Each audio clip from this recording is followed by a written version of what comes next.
C'est dans cette magnifique région, partagée entre lacs et montagnes, que notre projet a vu le jour. Une sonde d'analyse flottante et autonome.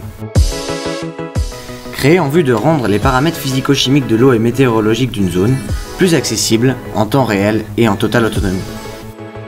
Donc moi c'est Hugo Béchet. Alors je me suis occupé de toutes les sondes météorologiques que va avoir notre sonde. Donc tout d'abord nous avons un anémomètre que nous avons calibré à l'aide d'un autre anémomètre étalon et une girouette. Cette dernière, on a eu un peu plus de problèmes car en fait comme la sonde se déplace dans l'espace et tourne, on ne pouvait pas avoir les bonnes directions. Donc pour cela nous avons utilisé une boussole qui nous a servi de référence et à l'aide d'un code simple nous avons pu résoudre ce problème.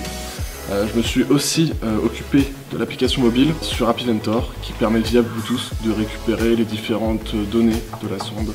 À terme, nous voulons aussi que cette application puisse permettre de géolocaliser où se trouve la sonde en temps réel.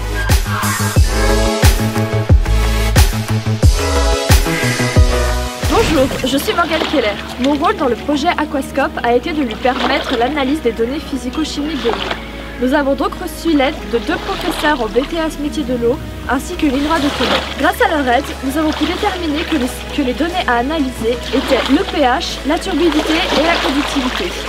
Nous avons également remarqué que ces données varient en fonction de la température. Nous avons donc dû ajouter un thermomètre à notre sonde. Nous avons calibré ces sondes à l'aide de solutions temporelles.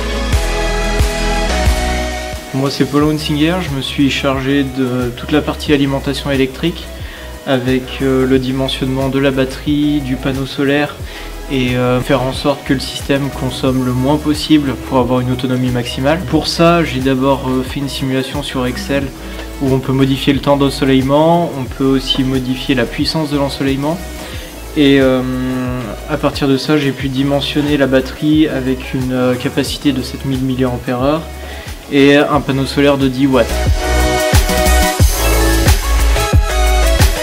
Je suis Gauvin Grossian et mon travail dans le projet Aquascope a été de travailler sur la stabilité et l'équilibre du système.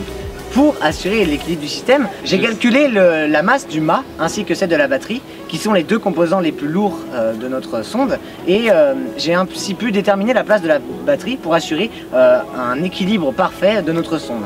Ensuite, pour la stabilité de la sonde, j'ai utilisé le principe de la poussée d'Archimède et donc grâce à elle, j'ai pu établir le niveau du tirant d'eau en fonction de la masse de notre sonde et ainsi définir un palier selon lequel notre sonde flotterait contre vents et marées.